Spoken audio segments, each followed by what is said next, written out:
Last night, Star Wars Hunters got its biggest update since February 2022, with a new hunter, a new map, a new game mode, and tons more as well. So in today's video, I'm just going to be going through the blog post and telling you what was in the update. And then on Friday, so in 2 days time, I'll then have an update review for this game out, where I'll then be able to showcase a lot more of the content. So if you want to see that, make sure you are subscribed to the channel for more Star Wars Hunters content, and to be able to stay fully up to date with the game. So the first thing I'm going to go over is Char, which is the new hunter that was added to the game. Char, as you can see, is a Trandoshan hunter, and we've known about him since at least January this year, thanks to the data mine of One Speed. And no doubt he'll be doing more data mines as well, so stay tuned to the Ultimate Hunters Discord server, which you can find a link to in the description, and also to the channel because I will have a video on everything. But like I said, Char is the brand new hunter, and we know that he's going to be a tank hunter, which is very much needed because that means there are now 3 in the game. And as you can see here, his weapon is a scattergun. Currently in game, this is all we can see about Char, but the new battle pass will begin tomorrow, I believe. But thanks to One Speed already, we do already have this image. Now, unfortunately, at the moment, not a huge amount else is known about Char, so when we do know more, I will go over him, probably in the update review. So now I'll move on to the new map. So the new map is called Death Star Crossfire, and this marks the first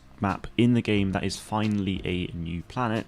Obviously, this is inspired by the Death Star 2, so it's still kind of Endor, but it's actually a new environment altogether, not just Tatooine, Endor, or Hoth, which is very, very exciting because it's something I've wanted for a long time. So as you can see, it's inspired by the Death Star 2 here, and you'll have X-Wings and TIE Fighters swooping overhead.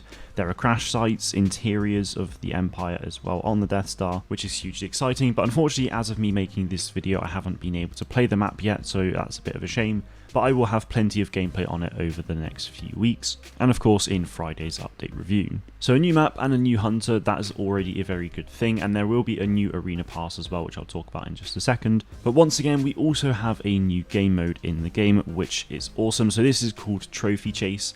So the trophy is this droid called Trophy, and the trophy was actually made by Sprocket as well, so the Mon Calamari hunter in the game who built J3DI. And the way the game mode works essentially is just 2 squads of hunters will then fight to get this trophy droid. So by holding the trophy droid, you will then earn points, and the first to 100% wins the game. So it's kind of a capture the flag mode, but instead of taking it to an enemy base, you just have to hold it for as long as you can, and I really like that, and I'm really excited to be able to play it. It did say somewhere that Trophy Chase was actually a limited time mode, but I'm hoping that's not the case, but it could just be one of those things that they want to test as a limited time first, and if it goes well, then they'll keep it in permanently. So Trophy Chase will be available on the Mos Espa way station, Ewok Village, Mos Espa pod race, Junecy Outpost, and the Death Star Crossfire map, so pretty much anything that you can play Control on. Speaking of Control, we can also now play that on Mos Espa way station, which is awesome because it was an amazing map when they added it for Squad Brawl a few months ago, so it's nice to now finally get it on Control. Now this next feature is something I've wanted for a very long time, so I'll probably talk about it in the update review, but I think I'm going to do a separate video on this as well at some point. But they've now actually added quests into the game, so not just daily challenges and weekly challenges and event challenges and all the rest of it, but they now actually have essentially character challenges and things like that. So you can see here, this is Arena Insider Part 2. So Arena Insider Part 1 has 3 challenges in which you then unlock an Amara Vex skin, I believe. And this is Part 2, which, I mean, clearly you can see is a Mortar Trooper skin for Sentinel, which I'm pretty sure wasn't in the game before, so that is very exciting. Especially as the Mortar Trooper is one of my favourite skins for a Stormtrooper. And then you can see here that Part 3 gets you Utuni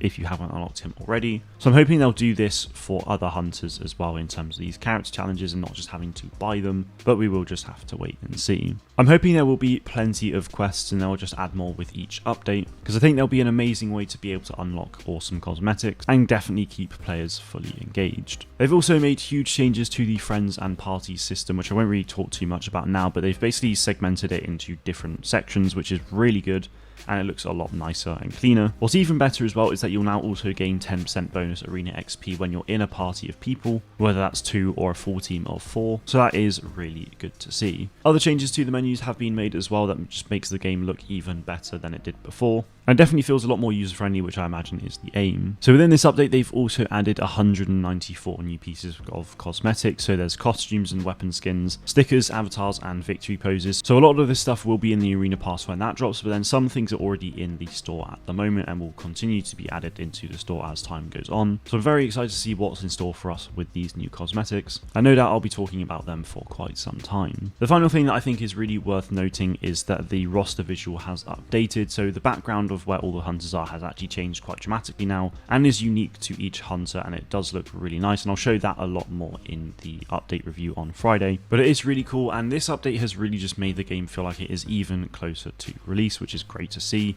They have also done some hunter balancing changes as well, but I won't really go over them as there's quite a few to discuss. So I'll leave a link to this blog post in the description for you to check out if you want to as well. And they've also just made it so that you can complete challenges from the post-match game, which is really good. And yeah, that is pretty much everything in this update in its shortest form. There will be a proper blog post. This is just on the player support at the moment, so probably today, I mean, it might even be out when this video is live, but there will be a proper blog post on the Star Wars Hunters website, which will probably go into even more detail about everything. But this is just what I have at the moment in the time that I have to be able to make this video. But it does sum things up really well.